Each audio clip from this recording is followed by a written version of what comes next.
Hi everyone, I'm Anthony O'Flynn. Well, 2023 is here. Happy New Year everyone. I've been wanting to make this video for the last few days, but just haven't been able to get to it. I am calling 2023 the year of the countermove, and also many other themes related to the global paradigm shift. But in this video, I'll be documenting the idea or the concept that this year will be the year of the countermove for humanity. So if you're interested in coming along to the Paradigm Shift Summit for 2023, then sign up to the newsletter on the website. I'll put a link below where we'll be offering discounted tickets for the launch. That will be the only place you'll be able to get the details to get a discounted ticket for the launch. It won't be available anywhere on the internet. It'll only be on the newsletter. So sign up to the newsletter on the website. So there's a lot to be excited about for this year, and there's a lot to be positive and optimistic about. It's perhaps the first year in this decade that we are looking at the potential revival or renaissance of consciousness for humanity, which will have a lot of flow-on effects and a lot of positive effects for the collective. After the last 3 years, of course, there is going to be a massive blowback from the actions of the tyranny, the effects of the magic potion, all the things that are being documented more and more now, even in the mainstream. And you can only expect this to intensify and grow intensely this decade. So this basically means that there will be some forms of accountability, and this triad basically of what's already coming into the conversation of the government, the media, and the medical fraternity. This triad will effectively come under the microscope, and much of the trust that people have in those institutions will be destroyed forever, permanently. And I actually document this in my book, Paradigm Shift, The Global Awakening of Humanity, 2020 to 2040. There's a whole chapter on the mainstream media and the terminal decline that they're experiencing, both in credibility and in terms of viewership. And this is fully documented with statistics to show the crisis that they're actually in themselves, and the crisis that they never ever even discuss or talk about, which is frankly quite embarrassing. For example, Channel 10, one of the major free networks here in Australia, launched a breakfast show, a new breakfast show last year, and the first day of that breakfast show had less than 100 viewers for one of the three major networks, primetime TV. Absolutely incredible. And yet there it is. And many of the other so-called flagship shows that current affairs shows that many of these networks having, if you actually look at the viewership for the 5 metros here in Australia, you'd be very shocked to see just how small the audience actually really is. Outside this hype in which they try to bounce off each other, to create stories about each other, to keep their little bubble of control of information going. And yet that is basically one of the effects of 2023. The countermove is the not only the distrust of the mainstream media, but also people just not watching the mainstream media anymore, simply because of the complete lack of balance and unbiased reporting. It's just degenerated into blatant propaganda, and people are starting to see through it more and more. So expect that trend to continue throughout this year and throughout this decade, that there will be a so-called revolution in terms of the dissemination of information, the dissemination of news and current affairs, with more platforms coming online that will basically be uncensored and unmodified, and people hearing the call to listen to what other people have got to say about news, current affairs, social, political, economic issues, and so on. So this is part of the countermove that you'll see. It's not fair to say it's only just beginning this year, but it'll become more tangible, more visible, more obvious this year. And that is because one of the big themes for 2023 is that the truth is going viral. Many of the attempts to subvert, censor, block the truth from getting out about different topics is it's going to be in this expanded state now where people actually start to realize that they have been lied, conned, coerced, manipulated, indoctrinated, all these sorts of things. And you're going to see this more and more this year with this theme, that people will basically turn away from the mainstream institutions, and the institutions, as I outlined previously, are under more and more pressure in terms of credibility, in terms of their integrity, and trust will basically will be something that people will looking at more and more in terms of who they listen to, what information they trust and where it comes from. So this is one of the big counter moves this year, is the truth is going to go viral. It will go increasingly more viral with increasingly more fringe topics as we move through the decade. So this is really only in the early days yet, but this year will perhaps historically mark a year where it became more clear that there was this awakening of humanity in this way. So in the last 3 years, we've only really seen as a warm-up to what we're going to expect in the second half of this decade. And I'll get to that why this is occurring in this video. So basically, as in terms of navigating the shift, the more you are attached to this paradigm, the institutions, the values, the way of living, the more you will suffer. The more you are dependent on these archaic systems that are degenerating, that are failing, that are corrupt, that are unsustainable, the more you are going to suffer. You're going to be dragged along, hanging in your belief system, in your worldview, in your behavior, in your values, that these institutions will protect you, will save you, will be able to somehow rescue you from all the disruption of this shift. The more you will suffer. The more you start to look to the future, to co-create new systems, to start to, a bit windy, to start to develop community, to start to do grassroots structures, then the easier things will be, because that is a divine plan, that is a divine will. And of course, I'm relating this to all the themes of the Aquarian age, which I'll get to. And so the other group that's going to suffer a lot is those who have taken the so-called black pill. So those people who have basically think they've gone on a journey of awakening are going to get their own rude cold shower to realize at some point, some of them won't, that they have actually taken the black pill, and their worldview is coloured by their own toxic fear, their own pessimism, their own negativity, their own very limited way of being, and their own actual sense of true disempowerment. And that's one of the big themes in the so-called awakening truth to community, is that so many people actually in their language and the way they voice themselves, they actually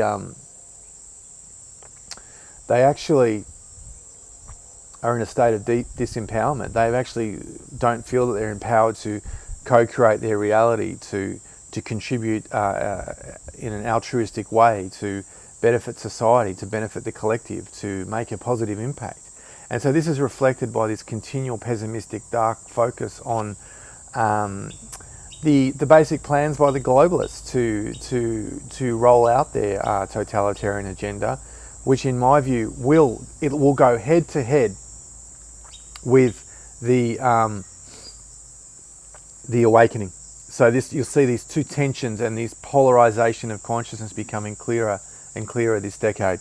So it's exciting to be here. So those who are taking the black pill, that group of the truthers, will find it difficult because they're not seeing the seeds of the awakening. They're not seeing the seeds of the new paradigm, the new earth. They're only looking to see this dystopian reality, which, yes, there is this consciousness on this planet that is attempting to put this onto the collective. But there is also the other side of the equation, which so many of this group of people are not perceiving at all. And it actually always comes back to ourselves and comes back to our own worldview as to what is occurring. There will be a section on people on this planet that will never ever understand what's occurring, will never wake up, will never take personal responsibility for their own decisions, such as taking the magic potion and all these sorts of things. But that's how it's going to be. And this is the other point, is that, you've seen the basic rhetoric in the media from the institutions who are concerned about anti-government comments, about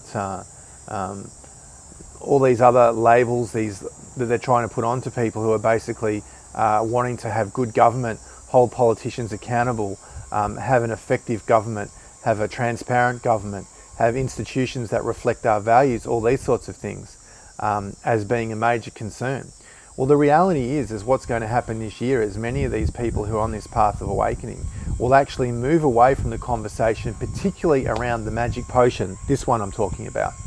And they're going to sort of step back from this because that whole destructive, tragic event has done what it's going to do in terms of that people have just not listened to the voices of reason, the voices of sanity. And now you're going to see many people stepping forward who you won't expect, whether they're medical people, whether they're bureaucrats, all kinds of professionals, average citizens, all these people who will be outraged about what's been done to them when they finally discover the truth of this real agenda.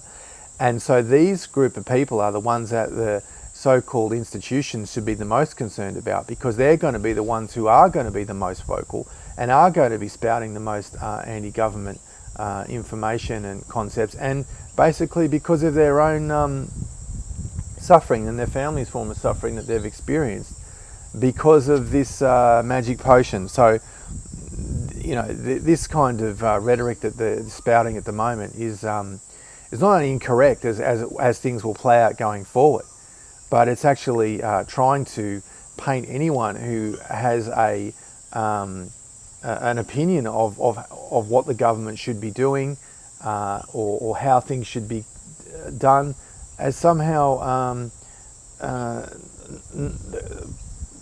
information that shouldn't be getting out there. So, case in point, Jordan Peterson, for example, look at what's happened to him because he's been speaking out and he may now lose his license. They're wanting to take away his license unless he goes through some sort of rehabilitation of his values and viewpoints of what he said about the Canadian government. And the only reason this has all happened in the first place is that people have been so meek and unable to find their voice and speak out about this tyranny and this sort of thing going forwards from 2020. So anyway, at this point you will see this technocratic agenda going forward full power, and this is the thing, is one of the biggest lessons that we'll all have in this decade, is learning to navigate the shift and learning to coexist with the chaos and at the same time remain as unaffected and remain in our center and remain as balanced as possible while this chaos manifests, while this technocratic agenda unfolds, while all this extreme governmental agenda is attempted to be rolled out. In the end, it will definitely fail because the people do not want to be ruled over in this way. And this is what a democracy is ultimately. And some of these unelected bureaucrats and politicians have simply forgotten their place as that they're actually servants of the will of the people. They're servants of the interests of the people, and they are servants to the people of the nations. And this is continual government overreach that people will eventually tire from, and people will speak out about it more and more. And again, I always reiterate, I always encourage people to act lawfully and legally, but at the same time to get involved in the political process and to find their voice. So the astrology in 2023 is really supporting the global awakening, and this is the first year that it's really done this. And I'm particularly referring to, which I've been speaking about at Paradigm Shift Summit in my presentations going back years, waiting for this moment when Pluto will finally move into Aquarius. And this will happen, although briefly, this year. So Pluto will move into Aquarius on the 23rd of March and will stay there until the 11th of June. So it's about 2.5 months in Aquarius. So we'll finally get to see the intro as to what will occur with this, to see the seeds of the Aquarian age. And this will mean that we'll start to see what the collective will do. And because the Pluto is one of the outer planets, it's slow moving, and there's a saying in astrology that Pluto basically has the power of a tsunami moving at the speed of a glacier. One astrologer said that.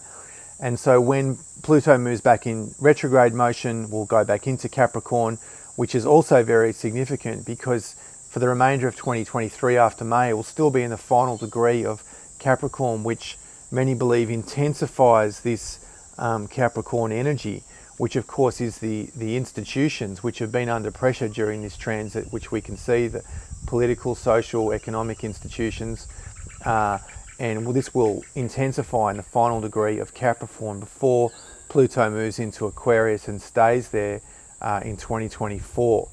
Now, specifically, at least it's my view, that you shouldn't look at the Aquarian age or Pluto in Aquarius as some kind of saviour, because not only does Pluto have a dark side, which is AI, which is technology used to control or to harm or to manipulate and to basically not for the benefit of humanity, but also because precession of the equinox is moving from one age to the other. It's not as big a cycle as the cycles that I refer to, that I study, which are the yugas, which is from the Hindu tradition, which are much bigger cycles of time. And they're over 6,000 years a cycle in the yuga, about 6,400 years. And they basically triple the time of an age in astrology. And as precession moves backwards, we're moving from Pisces to Aquarius. But it's also important to realise that there is always a shadow side to every sign, and to think that the Aquarian age will just be, in terms of astrology, will only be positive, beneficial, and all these things, it's only looking at the beneficial, positive aspects of Aquarius. So there are things to consider with that, as there are beneficial things with Pisces. So although we are moving into this Aquarian age very slowly, mind you, it's not something that will happen over 1 week or a year, even really a decade. There are things to consider in terms of the Aquarian age from the shadow perspective, which a lot of people wearing rose-coloured glasses are not really thinking about some of these themes. But because at the same time in my worldview is this relationship to the yugas, that this end of Kali Yuga, the end of the Iron Age, and I will be making some detailed videos about this later in the year, that the cycles of time are vaster and more profound and having much bigger change, as the way I see it at least, in terms of moving from one yuga to another is a big thing. And that's what we're experiencing through this paradigm shift. And I've actually been watching Graham Hancock's program on Netflix, his documentary series, which is Ancient Apocalypse, which I really recommend. Graham Hancock's a fantastic researcher, fantastic author. I actually read his book, Fingerprints of the Gods, back in the 90s, and it really changed my life. It really changed my worldview. Really had a deep impact on me, on my understanding of cosmology, the true history of humanity, and all these themes. And his series, Ancient Apocalypse, is definitely worth watching, and he really puts the cards on the table and really gives a lot to think about, considering how our history has been covered up. And not only that, when you actually consider the research and what hasn't been excavated in these sites around the world and so on, you really start to see that this veil of darkness, this ignorance, it permeates so many aspects of our life. And even going into the history of the human race, even modern archaeology, even in modern free thinking schools and arenas, that there is so many things that are blatantly staring us in the face that question our perceived reality, that people are either ignoring or actively attempting to cover up. So it's really something to look into. So this themes, of course, of Aquarius, which will permeate this decade, include developments in science, in technology, aviation, human rights, freedom, of course, and contact with the UFOs and ETs, etc. So this will continue to evolve and will transform the belief systems and our relationship to the galaxy and beyond. And also this idea of grassroots everything, which is very Aquarian, very rebellious in this way, as opposed to the Capricorn top-down authoritarian type structures, which have basically characterized life in this paradigm with everything basically. So this is all very exciting. Not only that, we'll have Jupiter trining the North Node, which is another positive cosmic configuration, and also all planets will be moving forwards later this month, which doesn't happen that often. At the moment we have Mercury and Mars retrograde, but that will change this month, and then all planets will be moving forward. So things are going to speed up. If you thought the last few years were pretty intense in some ways, it will have a different form of intensity, but it will be quite profound and quite unexpected. So I'm expecting the awakening to really go next level this year. Very excited about the developments and so on. Of course, there will be a lot of turmoil. The USA has its Pluto return in the second house, which is going to be very problematic for the US dollar, for the US economy. And of course, this will filter and impact around the world as we see the decline of the US dollar.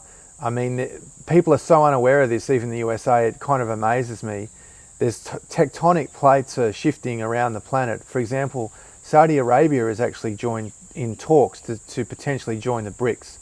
And these sorts of things spell death to the petrodollar, and also basically it's much bigger than just the dollar itself. It's the end of the American empire that we're going to witness in real time this decade. This has been postponed for decades with the money printing. The US went off the gold standard in '71 under Nixon, and basically the US dollar is not backed by anything. If anything, the US dollar is backed by the military. And you're going to see this chaos will filter through and affect all economies. It will affect the global economy and currencies around the world. So, this turbulence will intensify. But as I said, the best way to navigate the shift is to learn to harmoniously coexist with the chaos without affecting so much your spiritual, your psychological state. Finally, the final point that I wanted to make was basically that it is going to be a profound time this year. I think that there is a lot happening to be excited about, and I do think that the spiritual dimension will gradually become more